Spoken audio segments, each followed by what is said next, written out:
Hi everybody, it's Casey Williams. So my coworker and I are sitting there, we're having this long debate about what kind of car could I drive every day, be really practical, but also have something special about it, something a little more fun. Now this is a guy that I'm talking to who's owned a Corvette, he's owned some German cars, so he and I share that in common too. We really like the sporty cars, like the European stuff.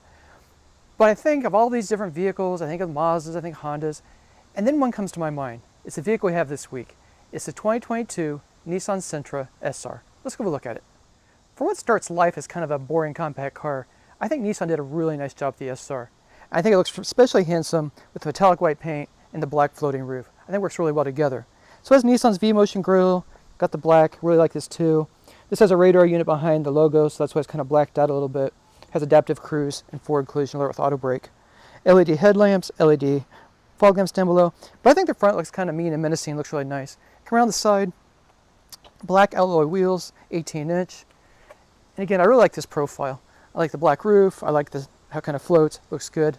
The side sculpting looks really nice. Nice thick fenders. It just gives a lot more attitude again than you would expect in a car like this. Looks a little more like a Maxima. Looks like some of the big crossovers that Nissan builds. Come around the back. Little lip spoiler. Kind of gives you the look of a diffuser down below. It's fake, but it looks really nice and kind of breaks up the big bumper. The trunk. And again, for a compact car, really a nice sized trunk. You can get all your luggage in here, 2 to 4 people, no problem. The back seats go down. There's a donut spare underneath. So unlike some of their competitors, you actually do have a spare tire and you can get off the road. Well, the feeling of being just a little bit special continues inside. I think the Sentra is very practical. It's what you expect in Nissan Sentra, very easy to use, but nothing feels cheap, and you'd really enjoy driving this car every day. It really starts with the seats. These are not real leather, they're vinyl, but they feel very nice. Nice thick bolsters to hold you in. I like the orange striping on them. I think they look very cool. I like the stitching here on the console, also on the seats, and on the dash. You know, it's all padded. With the orange stitching on it, looks really good. I like the air vents with the kind of metallic look around them. Same thing with the dual zone automatic climate control, nice big thick knobs. Up above, the infotainment system could not be easier to use. Volume, tuning, scroll right through things. You've got Apple CarPlay, Android Auto connectivity. This has a Bose audio system, which sounds pretty good. You got a power glass sunroof, USB imports down below, Bluetooth, pretty much everything you need there.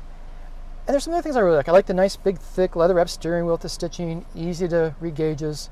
It's got a reconfigurable center section, so it'll show you what the cruise control is doing. It'll also show your lane keep assist, when it beep and buzz. You can put your speed there, set that up however you want to. A lot of safety gear on this car. Beyond having adaptive cruise control, they'll keep a safe distance from other vehicles. It does have lane keep assist, blind spot warning, automatic emergency braking, rear cross path detection with auto brake, pretty much the full suite of systems to keep you safe on the road.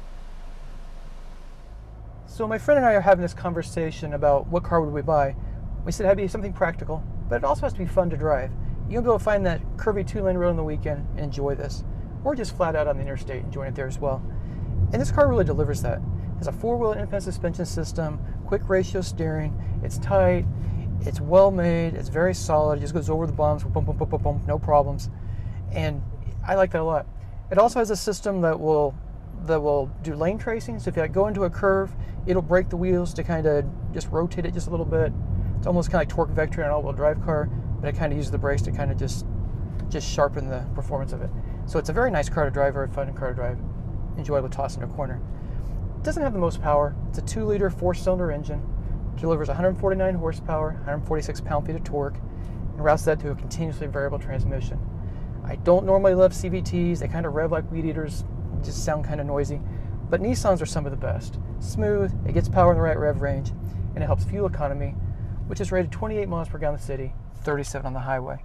So fuel economy is really one of this car's strengths. You know, you get pretty good performance, nice handling, and really decent fuel economy. So again, it's really been a nice car to drive this week. I've enjoyed it.